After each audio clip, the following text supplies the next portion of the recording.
2008 that we found out at one of the scientific conferences on the Shroud by a Canadian researcher that we're shedding our epithelial cells constantly. So if you just leaned over the Shroud, you've already left your DNA on. He went to Turin as a skeptic, a Jewish photographer from Los Angeles with no religious agenda, no faith in Christian relics, and no expectation of finding anything extraordinary. His job was simple: document the science. Capture what was in front of the camera. Let the data speak for itself. Got involved with the Shroud in the mid-'70s because I operated a photographic studio, commercial studio, but mostly a lot of scientific, technical, medical, technical things. That was 1978. 46 years later, Barrie Schwortz is 78 years old, and the data is still speaking, louder than ever. And what it is saying has shaken him to his core, because the new DNA results are in. And according to Schwortz himself, a man who has spent nearly half a century demanding evidence before every single conclusion, the findings are, in his own word, impossible. Stay with us, because this story is not about religion. It is not about faith. It is about cold, measurable, peer-reviewed science slamming headfirst into something it cannot explain. And the man at the center of it all never wanted to be there in the first place. The cloth that refuses to be explained. Before we get to the DNA, before we get to the result that sent shockwaves through the genetic research community in 2022, we need to establish something fundamental. The Shroud of Turin is not a story that begins with belief. It is a story that begins with a problem, a scientific problem that has resisted every solution thrown at it for over a century. Here are the facts, stripped of all religious framing. The Shroud is a linen cloth, 14 feet 3 inches long and 3 feet 7 inches wide. It carries a faint sepia-toned image of a man's body, front and back, as if the cloth had been draped lengthwise over a corpse with the head at the center point. The image shows what appears to be the marks of a severe beating, crucifixion wounds at the wrists and feet, and a wound consistent with a spear to the side. Now stop. Before your mind jumps to medieval artist or motivated forger, consider what the actual examination found. When researchers placed the cloth under magnification, they found no brush strokes, no pigment layers, no variation in fiber thickness consistent with any painting or dyeing technique ever documented. Paint soaks into fabric through capillary action. It penetrates. Dye penetrates. Stain penetrates. The image on the Shroud did not penetrate. The discoloration that forms the image was confined to the outermost 200 to 600 nanometers of individual fiber surfaces. To understand how thin that is, a single human hair is roughly 70,000 nanometers wide. The image affected a layer thinner than 1% of a human hair's width. The interior of every thread was completely unaffected. The reverse side of the cloth showed zero discoloration. No known artistic technique from any era, medieval, ancient, or modern, produces an image that shallow. Not one. Ask yourself this: if forgers in the 14th century couldn't replicate this, and scientists with 21st century laser technology still cannot fully replicate it, what exactly are we dealing with? It gets stranger. Under ultraviolet light, old linen fluoresces. It glows faintly as organic compounds break down over time. The background linen of the Shroud behaved exactly as expected under UV analysis. But the image areas, specifically the regions corresponding to the body, did not fluoresce. They appeared darker under UV, as if the chemistry of those particular fibers had been fundamentally altered at a molecular level. Not stained from the outside, changed from within. The pattern was precise, controlled, and confined to the anatomically correct areas of the body image. And then came the discovery that even now defies rational explanation. When photographers developed negatives of the Shroud, the body image resolved into a strikingly clear three-dimensional positive, a detailed human face with proper depth and shadow. This means the Shroud image itself is already a negative. Light and dark are reversed, exactly as a photographic negative reverses them. Photography was invented in the 1820s. The Shroud, according to the 1988 carbon dating results, was supposedly created sometime between 1260 and 1390 AD, centuries before any photographic process existed. How does someone in medieval Europe produce an image encoded as a photographic negative using technology that would not be invented for 500 years? In 1976, NASA researchers applied a VP-8 image analyzer, a device built to extract topographic data from satellite imagery, to photographs of the Shroud. The image converted into a geometrically coherent three-dimensional representation of a human body. Image brightness correlated directly with the physical distance between the cloth surface and the body beneath it. Areas closest to the cloth, like the tip of the nose and the tops of the cheekbones, appeared darker. Areas farther from the cloth appeared lighter. This is called distance mapping, three-dimensional spatial data encoded into a two-dimensional surface. When you run a photograph of a painting through the same VP-8 analysis, you get distorted, incoherent noise. Painters encode perceived light and shadow. They do not encode actual geometric distance from a physical surface. The Shroud image behaves as if whatever created it was responding to physical proximity, measuring distance rather than reflecting light. In October 1978, more than 30 scientists assembled for 5 days of round-the-clock examination. Physicists from Los Alamos National Laboratory, the facility that built the first atomic bomb, chemists from universities across the United States, textile specialists, forensic analysts, multiple religious backgrounds represented. A single shared commitment: follow the evidence wherever it leads. Their official conclusion after 5 days of examination: the image is that of a real human form of a scourged, crucified man, and it is not the product of an artist. They could not say what it was. They could only say what it was not.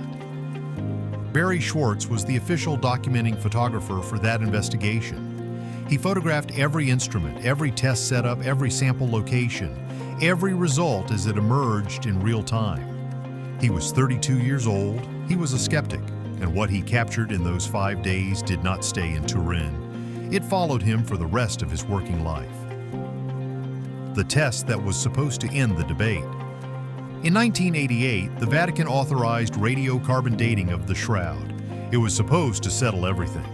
Samples were cut from a single corner of the cloth and distributed to 3 independent laboratories: Oxford University, the University of Arizona, and the Swiss Federal Institute of Technology in Zurich.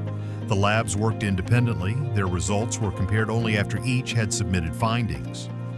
All 3 dated the linen to between 1260 and 1390 AD medieval. The announcement landed like a verdict. Headlines around the world declared the case closed. The Shroud was a forgery. Science had spoken. But the scientists who had spent 5 days examining every inch of that cloth in 1978 were not convinced. And the closer anyone looked at the 1988 methodology, the more a specific and serious problem emerged. The sample came from one corner, a single corner, not the center of the cloth. Not an undisturbed interior section, not a location chosen for its cleanliness or its distance from centuries of handling. The corner that was sampled was the same corner that had been touched most frequently during public displays and veneration over hundreds of years. The same corner that sat nearest to the site of a catastrophic fire in 1532 that scorched the cloth and required emergency repair work. And the same corner that textile experts, upon examination, identified as showing evidence of possible reweaving. Newer threads potentially interwoven with older ones, creating a section of fabric that could represent 2 different time periods mixed into a single sample. Standard protocol for radiocarbon dating of ancient textiles calls for multiple samples from different locations across the object, particularly from undisturbed interior sections far from edges and repairs. This protocol exists precisely because contamination, repair work, and centuries of handling can skew results significantly. The 1988 sampling did not follow this protocol. Independent statistical analysis of the raw measurement data later revealed anomalies in the variance between readings taken from different parts of the small sample. If the cloth were uniform in age, variance should be minimal. What the data showed was variance larger than expected for a homogeneous sample, consistent with either significant contamination or with the sample containing threads of meaningfully different ages woven together. The conclusion drawn by researchers who examined this statistical problem is precise and important. The 1988 dating proved that the specific corner sampled dated to the medieval period. It did not prove that the entire cloth dates to the medieval period. That is not a minor distinction. That is the entire question. A cloth could be 2,000 years old with a corner repaired in the 1300s. Sampling only the repaired section and calling the result definitive is not science. It is sampling error dressed as certainty. The Italian scientists who later reviewed the raw data put it bluntly. The dating test did not work as intended, and there is evidence the errors were not fully disclosed. The debate over the 1988 results has never been resolved. It has only been ignored. So where does that leave us? With a cloth that cannot be explained as a medieval forgery by any physical or chemical analysis, and a carbon dating result that is methodologically compromised. And then in 2022, something entirely new entered the picture: the DNA that should not exist. In 2015, Italian researchers working on Shroud Conservation collected dust samples from the cloth surface and attempted DNA extraction. The initial analysis produced interesting but inconclusive results: traces of human genetic material, plant DNA from multiple botanical sources, a genetic breadcrumb trail suggesting the cloth had traveled through locations across Europe and the Middle East at various points in its history. Intriguing, not conclusive. Filed away. In 2022, a team of geneticists returned to the same samples with sequencing technology significantly more advanced than what was available 7 years earlier. They were looking for the detail that the first analysis had missed. They found it. Hidden within the human DNA sequences were genetic markers that did not correspond to any known human population profile. The sequences were unambiguously human, Homo sapiens material, not contamination from another species, not degraded animal DNA, but the specific combination of markers found together in what appeared to be a single individual's genetic profile did not match any population group in the existing databases.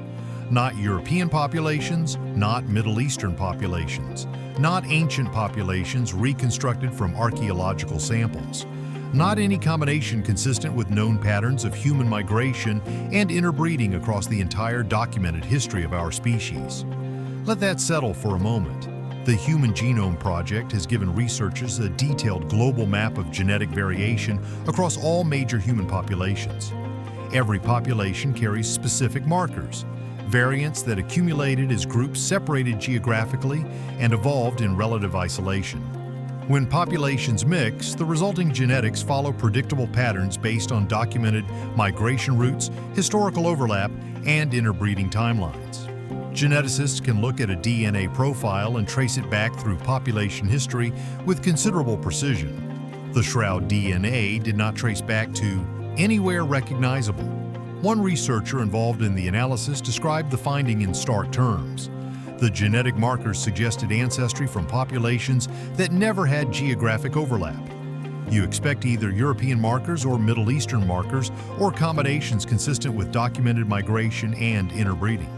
What the Shroud sample showed was a combination that, by current models of human population genetics, should not exist in a single individual.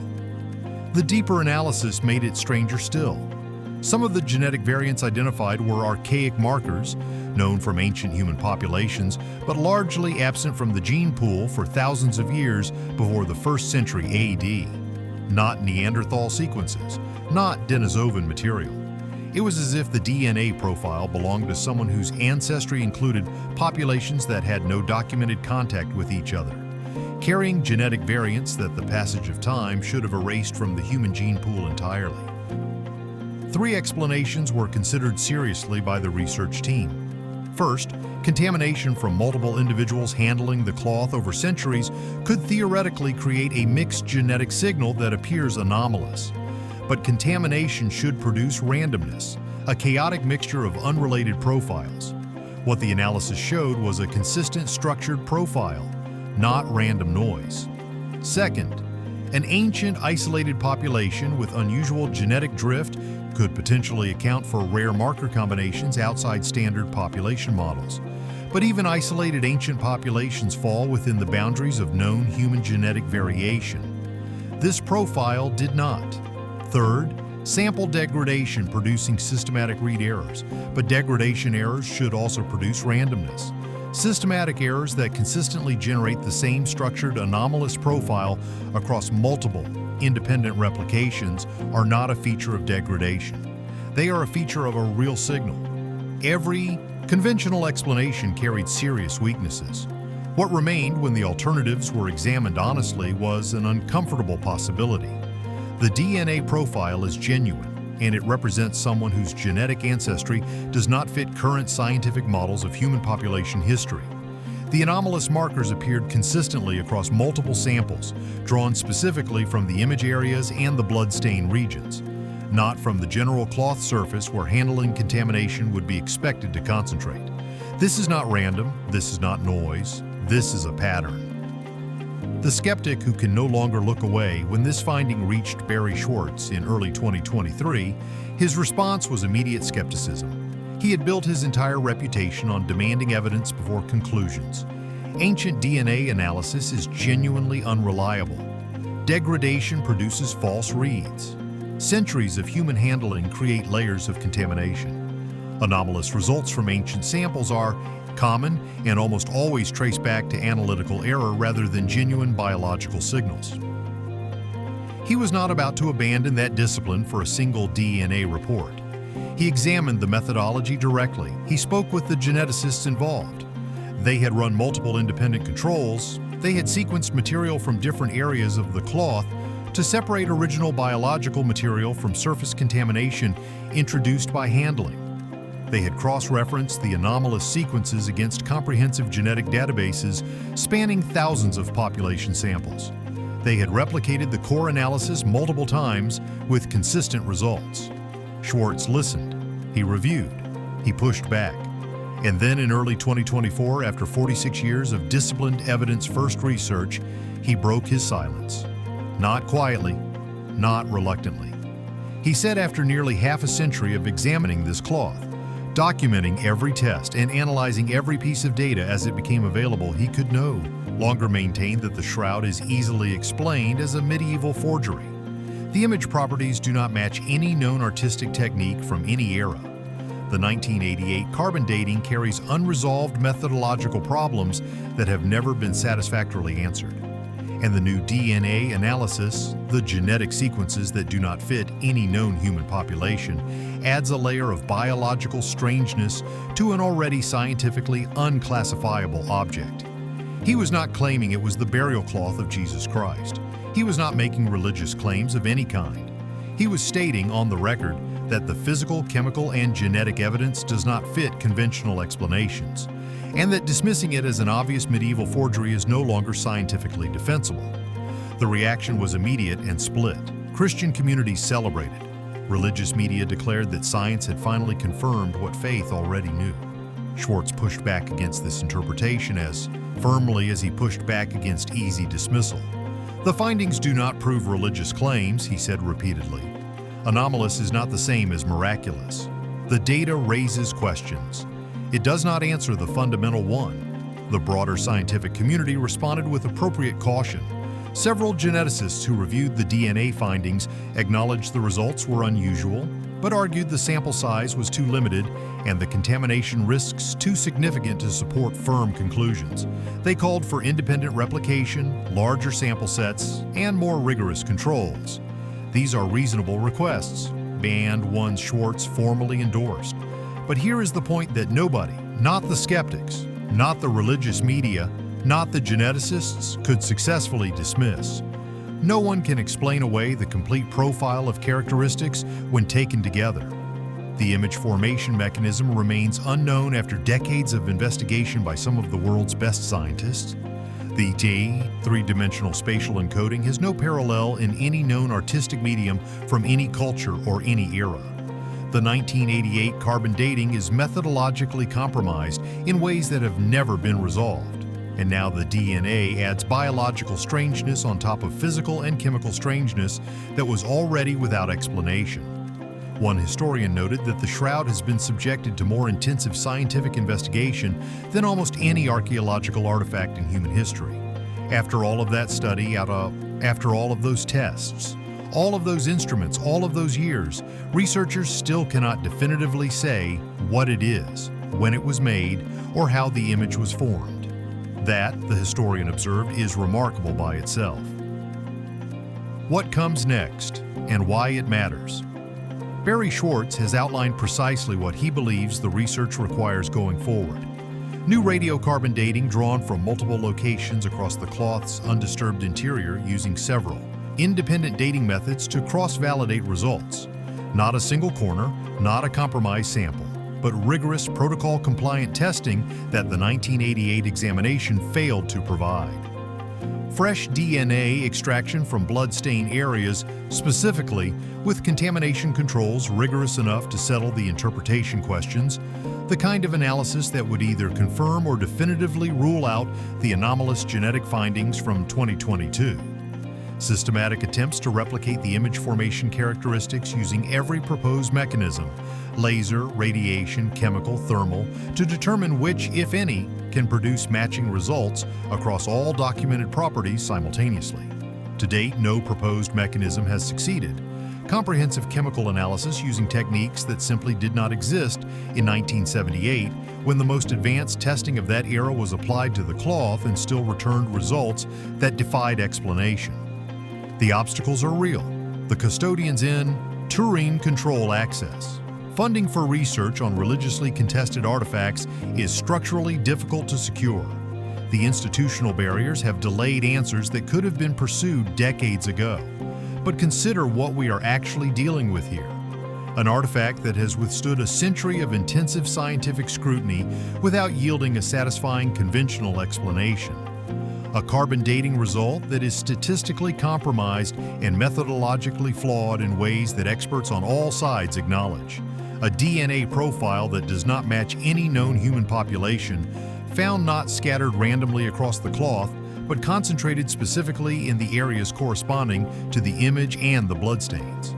And at the center of it all, a 78-year-old Jewish photographer from Los Angeles who started as a skeptic, remained a skeptic in every meaningful sense of the word, and has spent more of his life studying this cloth than not studying it, telling the world that something about it is genuinely extraordinary and that science has not yet found a way to explain it. Schwortz is not a mystic, he is not a convert, he is not selling a conclusion. He is a man who spent 46 years demanding evidence before every statement he made about this cloth, and who has now arrived, reluctantly and rigorously, at a position he did not expect and cannot escape. The image exists, the DNA exists, the questions exist. The question you have to ask. So here is where this lands, not in faith, not in theology, not in any religious tradition, but in the cold, uncomfortable territory of scientific honesty. What do you do with an object that cannot be explained? Not an object that is hard to explain. Not an object that requires a creative theory or an unconventional interpretation. An object that, after more than a century of examination by physicists, chemists, geneticists, textile experts, and image analysts using the most advanced technology available at every stage, still has no verified mechanism of creation, no confirmed origin date, and now a genetic profile that by current scientific models should not exist. The easiest thing to do with a question like this is to dismiss it. Assign it to the category of unsolved mysteries that don't require urgent attention. Leave it on the shelf labeled things science will eventually explain and move on. But Barrie Schwortz could not do that. He tried. He spent years trying. The evidence kept pulling him back. Because the Shroud does not ask you to believe anything, it asks you to explain it. And 46 years of rigorous, evidence-driven research by one of its most careful documenters has produced an answer that is as unsatisfying as it is honest. We cannot. The answers, if they come at all, will require the kind of scientific honesty that is willing to follow evidence even when it leads somewhere deeply uncomfortable. The kind of honesty that says we don't know and we should find out. That is where Barrie Schwortz stands today. And that whether you approach this as a scientist, a skeptic, a believer, or simply a person who takes unexplained evidence seriously, is a position worth paying attention to. If this made you think, share it with someone who takes evidence seriously. The questions worth asking rarely have easy answers, and this one has been waiting 46 years for the right kind of attention.